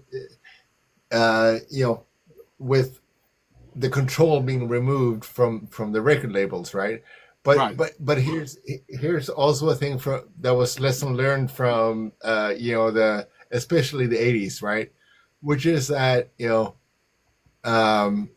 and bands are generally stupid, and I'm sorry, but most hair metal bands of the 80s, I'm sorry, but there was not rocket surgeon, among them. I'm sorry, which is so basically, I'm giving you $2 million for your album, right? And the band says, "Fuck yeah!" Like we got $500,000 each per member. I'm gonna buy a house. I'm gonna buy a sports car. I'm gonna buy all the shit.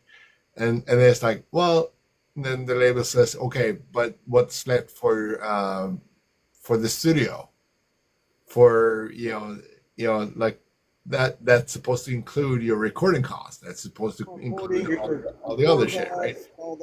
And they just blew shit on stupid shit. Sure. And that's why a band like Wasp, imploded, right? Like they took the money they were given and didn't give a fucking shit about the fact that was still just sort of an advance on money that the label wanted back. Like you're right, right? There's bands like that. Here's $2 million, and the band that used to be in dire straits are like, fuck yeah, I'm gonna buy houses or whatever. And then the label says, yeah, but you do realize that you have to pay us back, right? But that's the thing, though, right? You had, but like, right? So Wasp, if you don't make that, is that Wasp understood it, right? Twisted Sister understood it, but Motley Crue didn't care, right? They knew they were going to sell $30,000. They were going to sell 30 million copies. So Motley Crue was given a $10 million advance. They bought all the stuff, but they knew within 2 weeks they were going to make all that money back. That's why I think those guys were that special band, right? Because when they went on tour with Ozzy Osbourne, right in the 80s, they knew there was something special there. They pumped money into Motley Crue, but Motley Crue was going to turn around and sell 30 million albums like it was nothing. But that's sort of a bit of an exception to the rule, right? Sure. So many bands are handed gobs of money, and the bands don't understand that this is just an advance. This is money that needs to be paid back from the earnings of whatever it is you choose to do with his money. It's like, we're giving you we have a deal here. You have a three album contract here, right? And we're giving you $3 million, right? So, and that's $3 million is the budget for getting the album done. So what do you want to do? Well, if you want to go to fucking Jamaica and live at a five-star hotel and whatever you want to do, right? Whatever you feel like as an artist that this is the right way to spend your $3 million for 3 albums, go do it, right? But it's still an advance. It's still money that we want to get back. Like this is the thing, right? And a lot of bands mistook that for, oh, you're giving us $3 million for signing a contract, and then the rest of it we don't have to worry about, right? Right. That is the main misunderstanding that happens, and this is the main reason why so many promising bands that could have done well, we've never heard of them even, because they took that advance and bought cars, especially in the hair metal scene, because that was the thing. Like, you had to be seen with your Lamborghinis or whatever, right? And then they released an album that was half-assed. They didn't have money left for the studio, whatever, right? And then they got dropped and they got bankrupt because they still had to pay their fucking label, millions of dollars back. Like I said, that kind of got to Black Sabbath too, because later after the albums they made and sold and the millions of records they sold toward the end of the 70s, the record label owned the cars, they owned the houses, the record label was paying for all the drugs and booze they were given to Black Sabbath.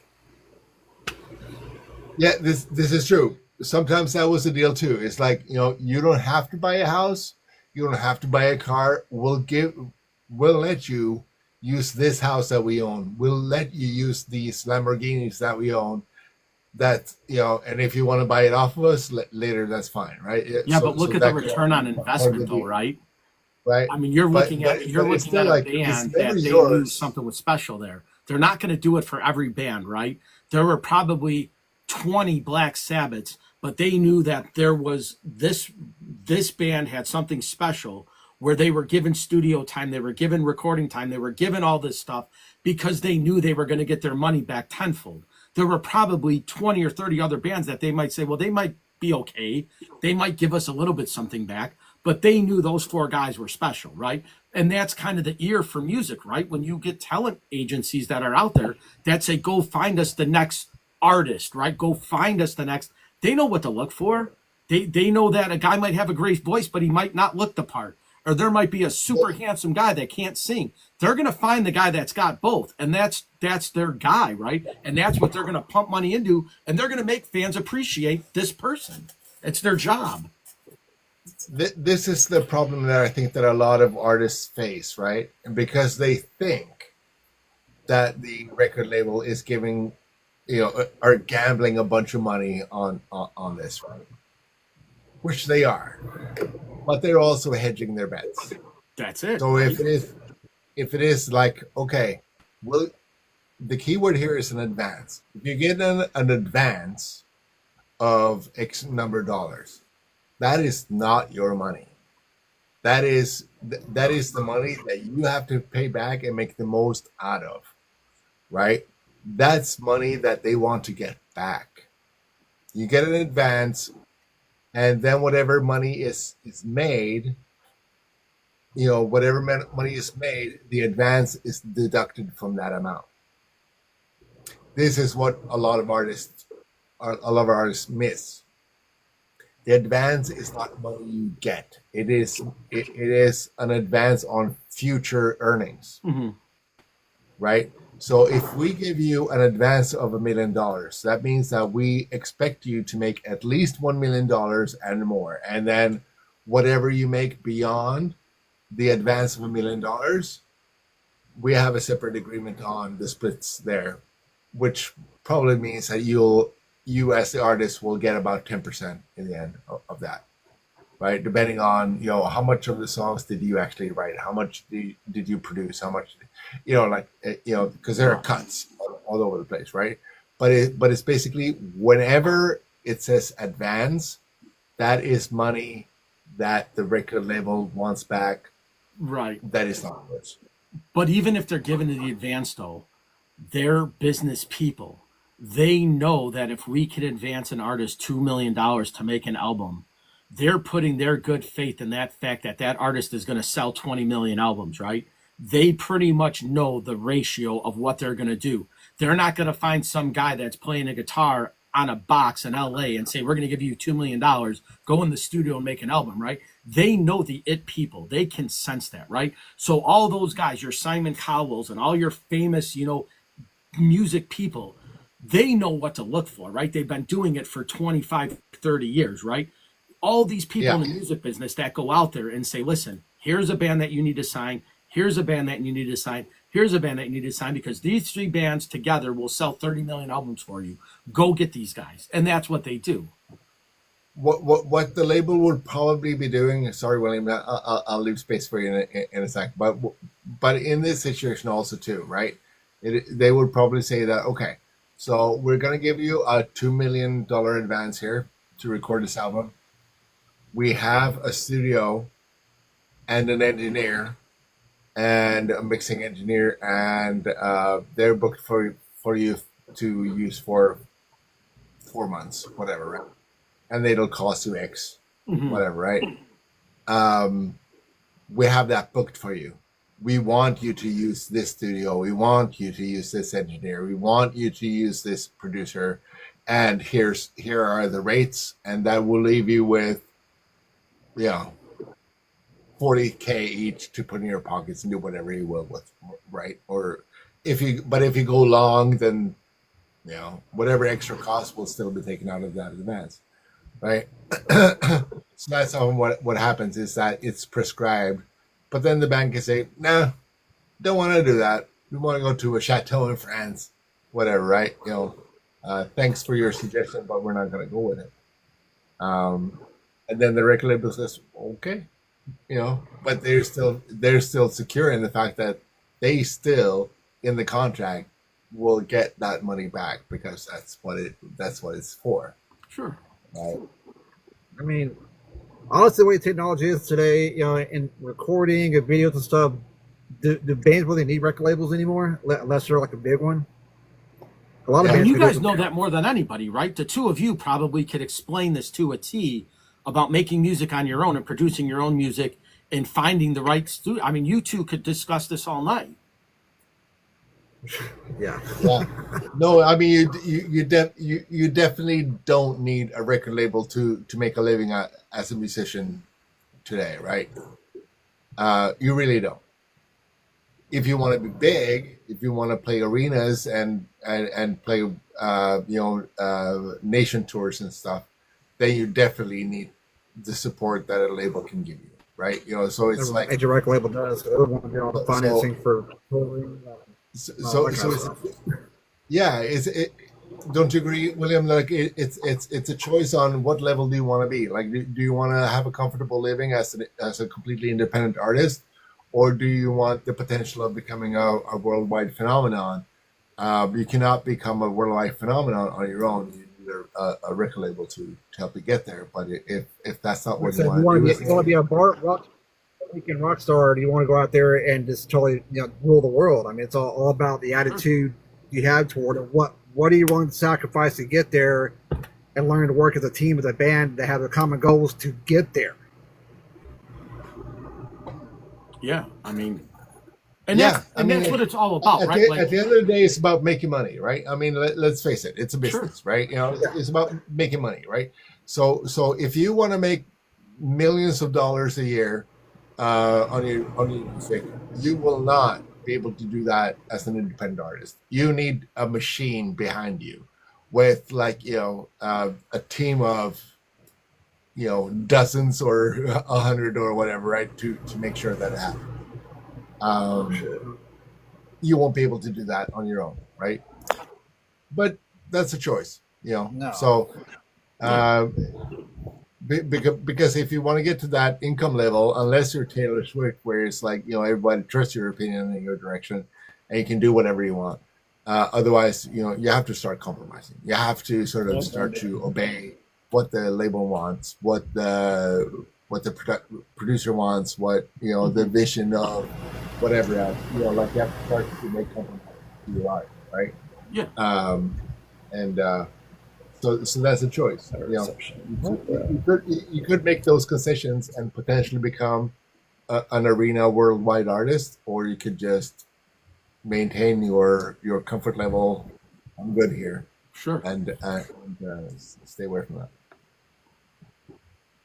Should the opportunity But you're not going to be a arena artist unless you have the proper backing either. Right. I mean, everybody wants a safe bet. A record label is a business. They're a company. They want to make money. They want a safe bet, right? So if they sign you, then they have to feel confident that you're going to make the money back. With that they're missing, right? So otherwise, they're not in it for necessarily the art. They're in it for the money. But I mean, they have an eye for art.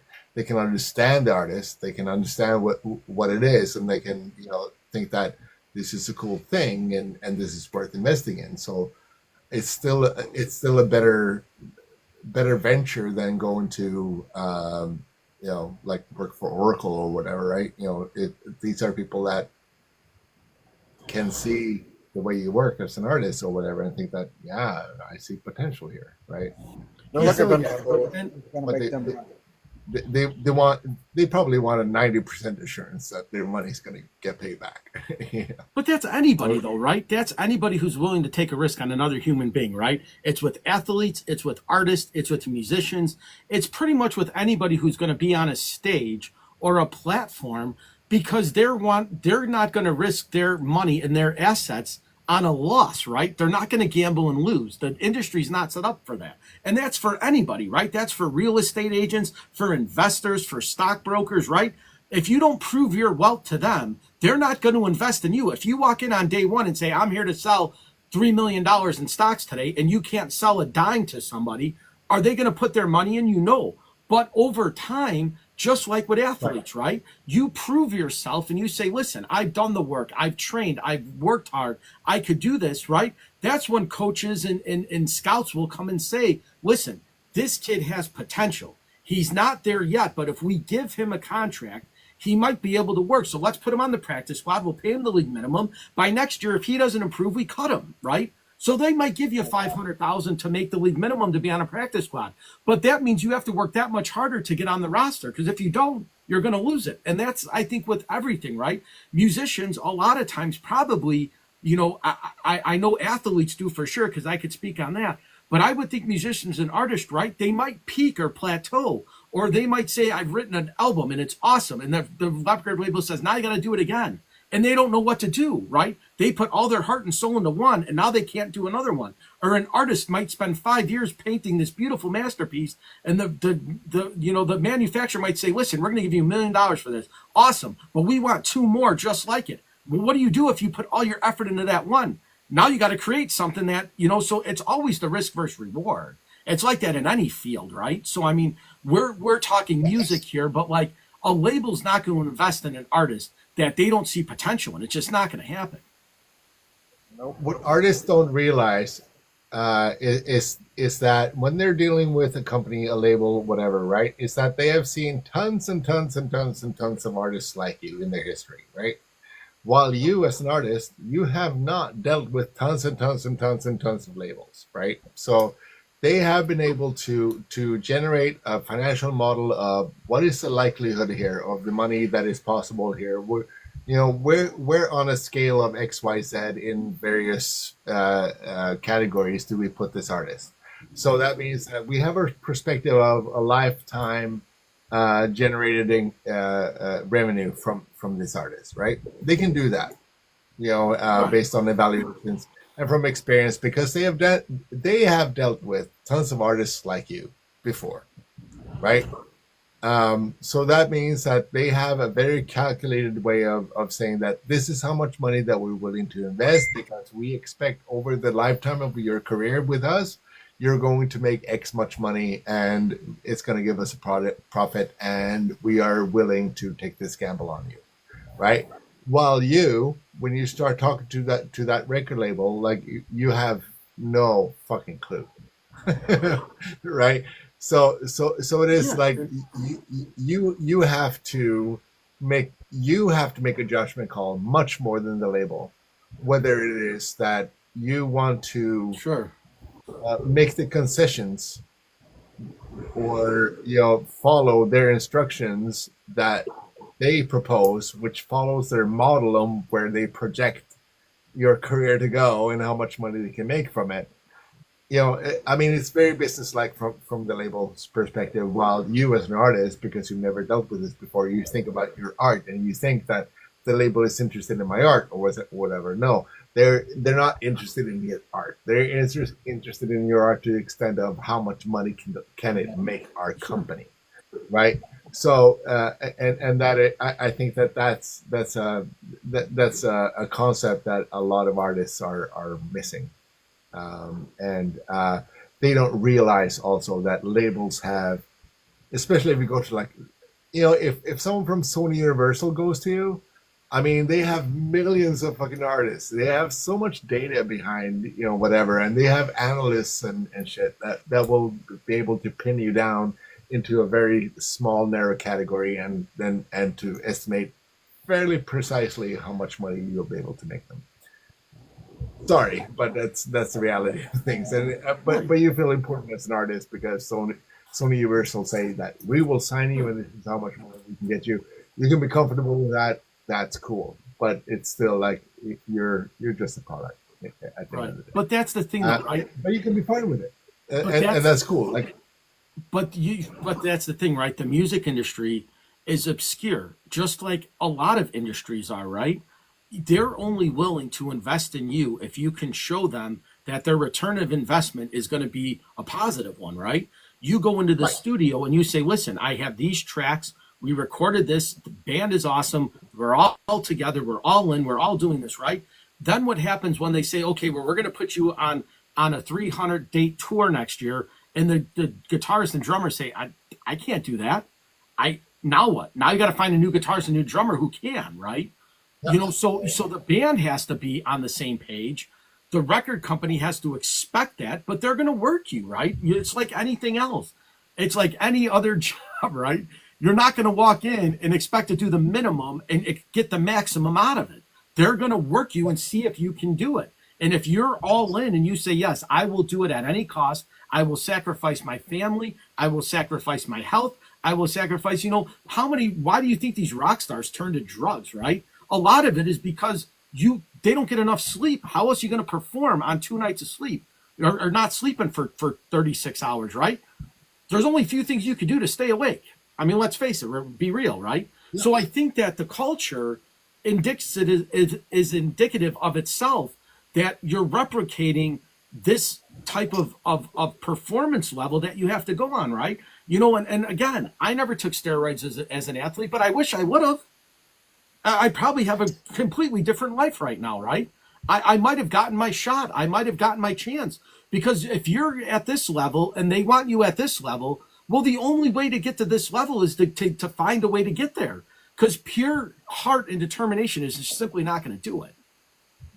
Yeah, it's unfortunate, but it's the reality of the situation. I mean, I'm not condoning taking steroids if you're an athlete, but let's face it, you need a certain edge, and it's like that in music, it's like that in art, it's like that, And so, what is going to expand your mind and your creativity to make you sit in front of the executives from Sony to say, listen, we're going to give you that $3 million advance, and this is what we expect from you, right? Because most people probably say we can't live up to that expectations and get up and walk out.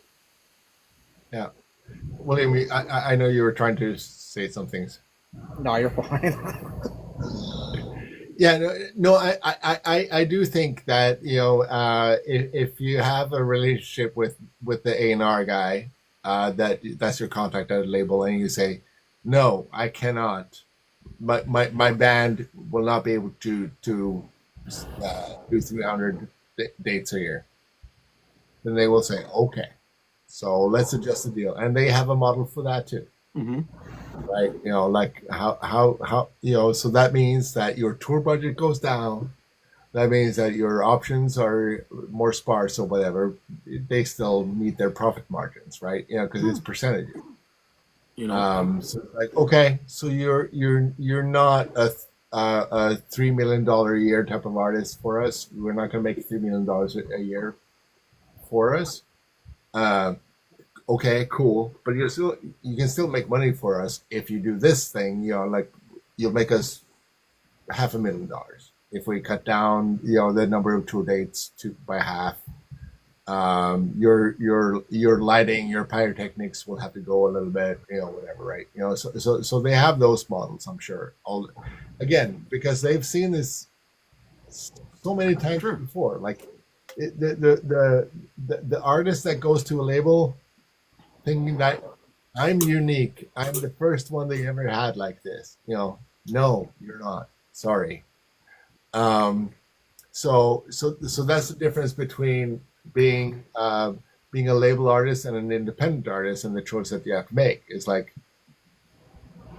you will probably not be able to make, probably not entirely, but probably you won't be able to make the same amount of money as you would if you were on a major label. So let's take Melvins, for example, right?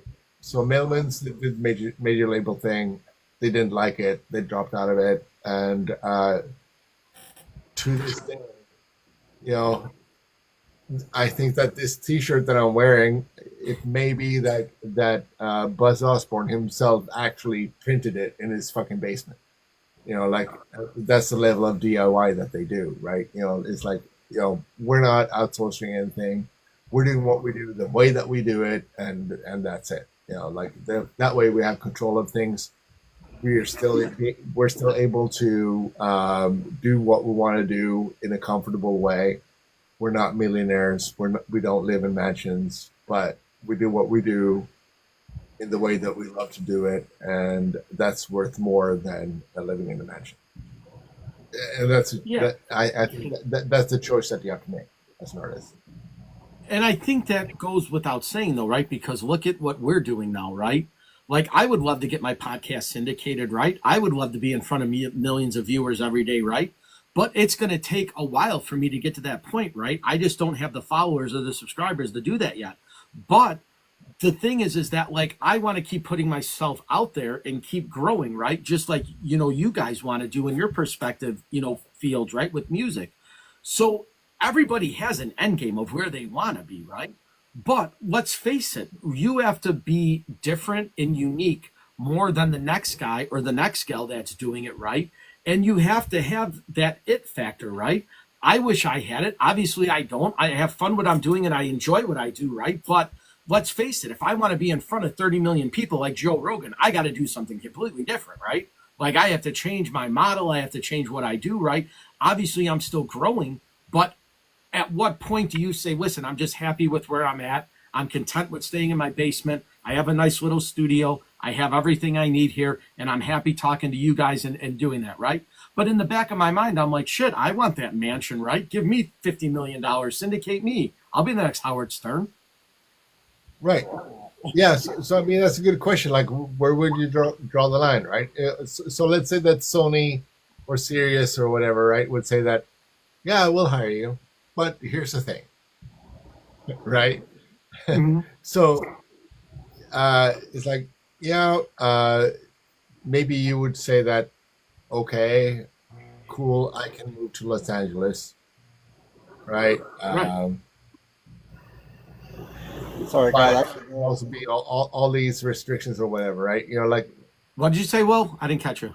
I gotta go. My mom's gonna die. All right, here, wait, before you go, tell everybody who you are and where they could find you and what you do, and I'll link you in. I am William, the bassist for Waking the Sleeper. You can find us on Facebook, TikTok, Spotify, Instagram, all social medias, YouTube. We're everywhere. Awesome. Well, thanks for joining Great us. You're seeing welcome you. anytime. I told Raven the same thing, right? Anytime you guys want and you're on, join us. We do this bi-weekly, so, you know, we'll figure it out, but you're welcome anytime. We'll see you guys soon. Awesome. Later. Cheers. I kind of have to go to. I hear you. my I just looked at the back, clock. I didn't you know, realize I'd been on for an hour and 45 minutes.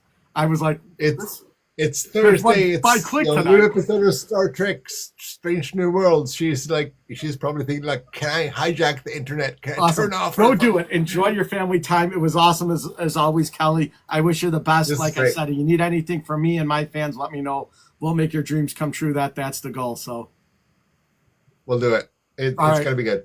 appreciate Thank it. you so Thanks, much. guys, for joining us. We appreciate it. We'll be back hopefully next Thursday. If not, the following Thursday. I'll link all our links in the bio on the YouTube video as it pops up. Thanks again for Will for joining us. Kelly, as always, my partner in crime, and we'll be back next week. So we'll see you guys later. Enjoy the weekend. Have fun, and we'll take pictures and show everything on Monday. So later, guys. Thanks, guys. See you next time.